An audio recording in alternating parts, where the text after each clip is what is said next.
అక్షరాలు రెండే లక్షణాలు ఎన్నో ఏమని చెప్పాలి నీతో ఒక్క మాట అయినా తక్కువేమి కాదే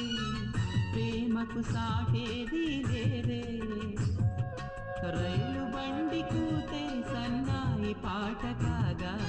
రెండు మనసులొకటయ్యేనా కోయిలమ్మ పాటే మది మీటుతున్న వేళ కాలి మూవ గొంతు కలిపెనా